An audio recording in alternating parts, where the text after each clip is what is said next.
Hundreds of thousands of buried utilities are struck across the U.S. every year. Some damages are minor, some are very significant. But every one of them carries a cost to excavators, locators, facility owners, first responders, as well as the general public. If you're involved in excavation, there's a dragon sleeping under your feet, and you will have to face it.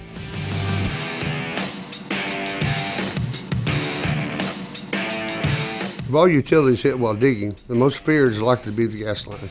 However, with nearly 100,000 gas line strikes happening each year in the U.S., it's easy to become complacent on the job. Every gas line strike has the potential of becoming a very tragic situation. Construction was underway for several weeks to change a one-way street to a two-way street. At about 2:30 in the afternoon, contractors drilling near a building punctured a 6-inch gas line. Witnesses described hurried evacuations and a strong smell of gas moments before the gas ignited at about 2:45. A massive emergency response followed, numbering over 100 firefighters on scene. Only the drill operator and another man received minor injuries. Neither required hospitalization. The gas was shut off around 4:30 p.m.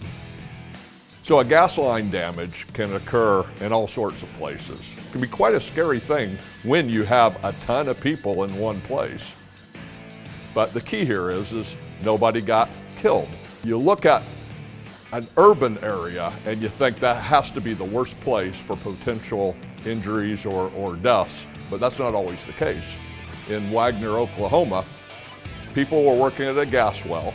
The guys trying to work through a problem struck a 6-inch high-pressure pipe, sending 4 people to the hospital. Some of those 4 people were injured very critically.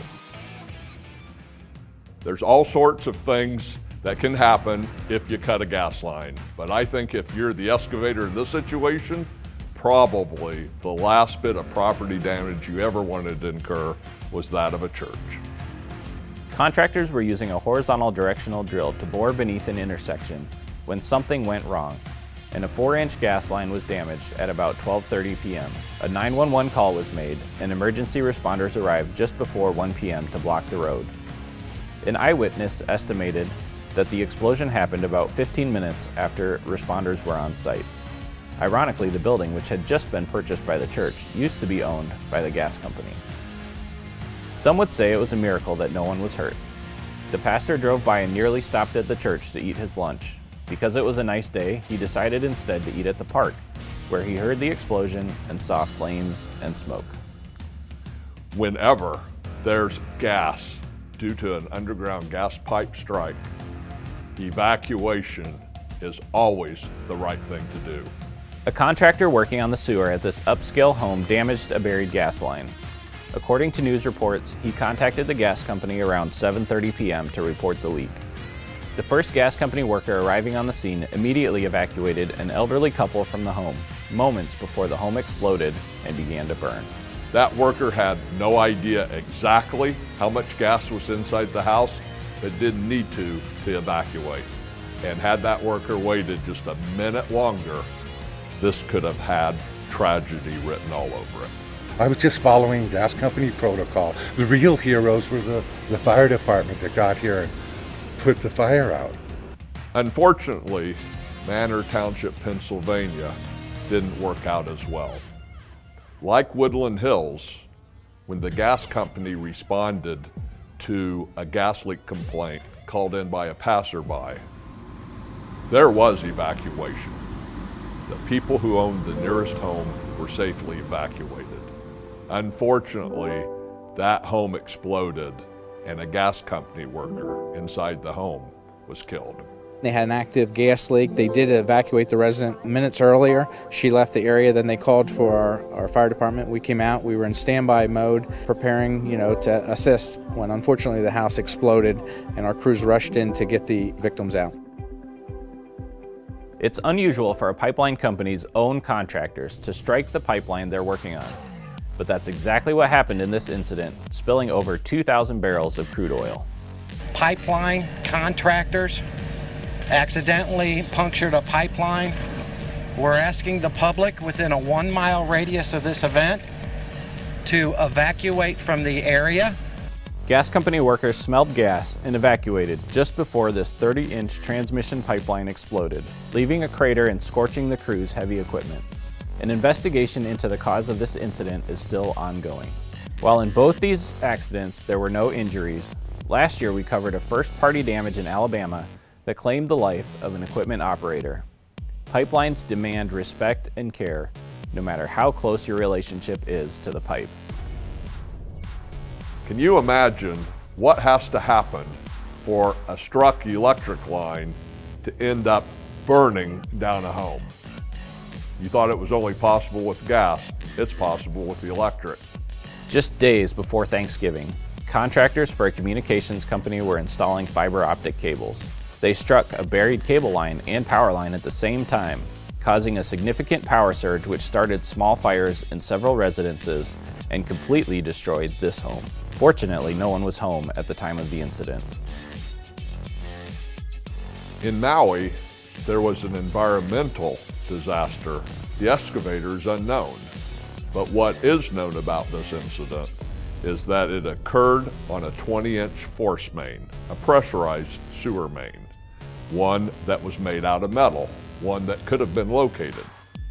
But imagine when those people are identified, they're responsible for 68,000 gallons of untreated water going right into the ocean.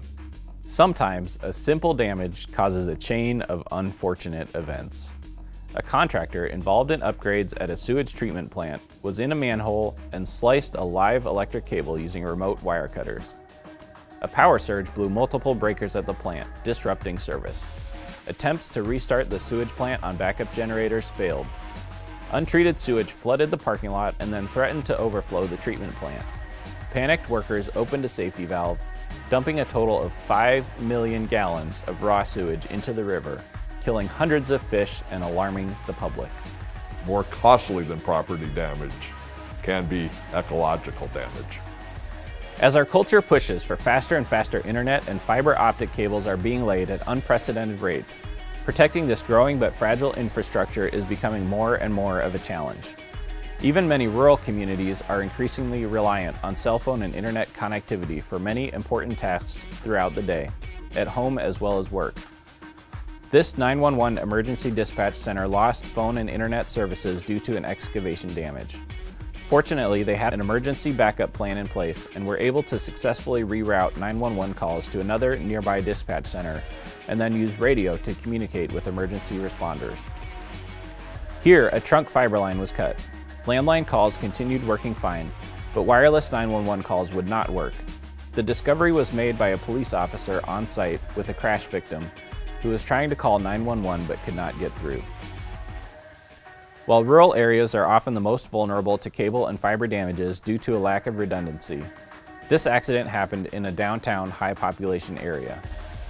Construction work related to a streetcar project led to a significant network outage, impacting local businesses and other customers in the area. A business interruption claim due to a failed telecom is a big deal. That can be a huge loss. Gas line, if you had a gas line failure resulting in an explosion, that could be a huge loss too. Certainly a gas explosion is a much more dramatic thing. There's a lot of visible damage. The damages that come from an electrical communication line, a fiber, something like that, are not as visible, but they can certainly be as large. A wide swath of eastern Canada was without telecommunication services after not one, but two damages occurred in what the phone company called a perfect storm. One excavation damage was in Quebec, the other in New Brunswick. A redundant fiber system is one that can take damage to the cable but not drop any of its customers. Landline telephones, cell phones, internet, because the system is built so that whatever was being carried at that particular point is being carried somewhere else too. The only thing that can ever bring a redundant system down is for two things to happen almost at the same time in different parts of the system, and that's what happened here. Almost 2 decades ago in Minneapolis, St. Paul, a similar incident happened. It put Northwest Airlines out of business for 3 hours across the country when an excavator hit 2 parts of a redundant fiber system. Unfortunately, both parts of that fiber system were running in the same duct.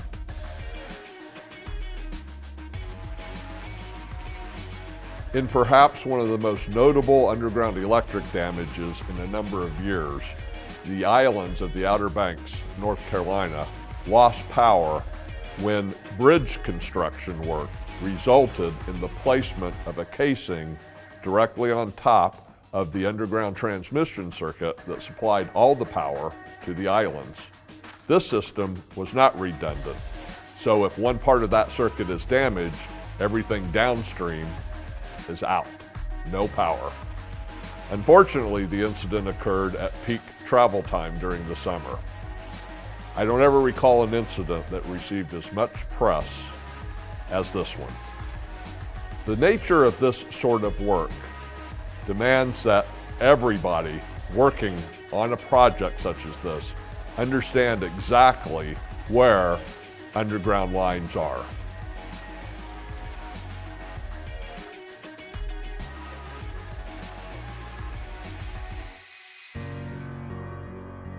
Two men were killed, a woman was seriously injured, and an 11-year-old child was hurt when a home exploded. The tragic chain of events leading up to this explosion have shaken residents across the state of Colorado.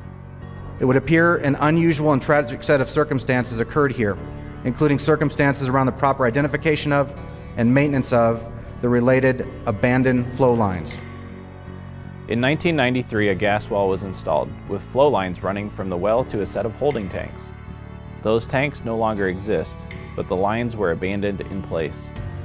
One of the lines remained connected to the well with only a shutoff valve holding back the flow of gas. The foundation of this home, built in 2015, was 5 feet away from the old flow line. Likely during home construction, the line was cut, but no leak occurred because the valve at the well was closed. Over the years, the well has been in and out of service, and in 2016 it was not being used.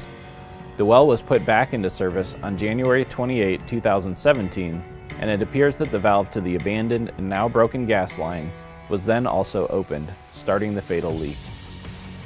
Unrefined, unodorized gas slowly began to seep through the home's foundation.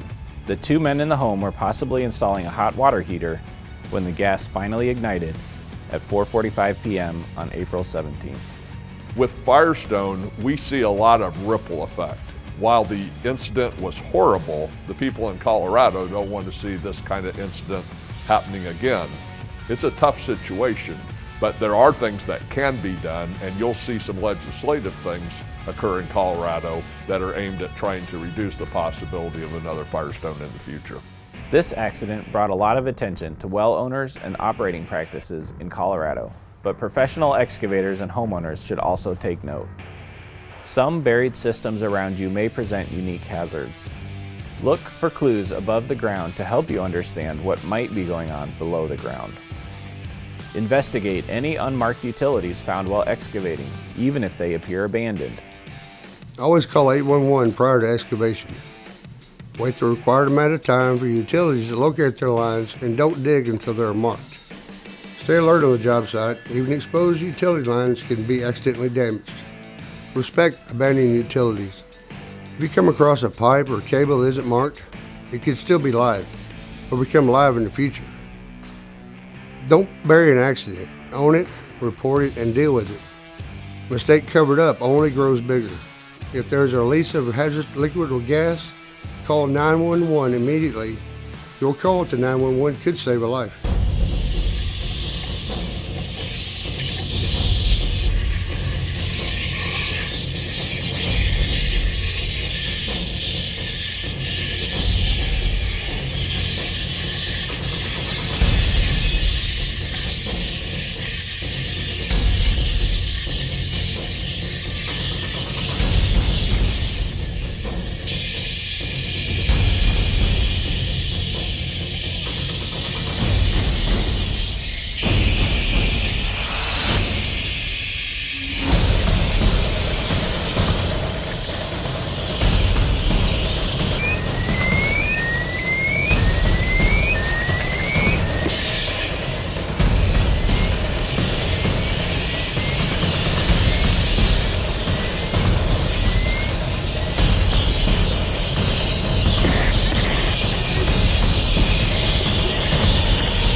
Yeah, it sounds like it. They got it. Got it? Yeah, they got it. What?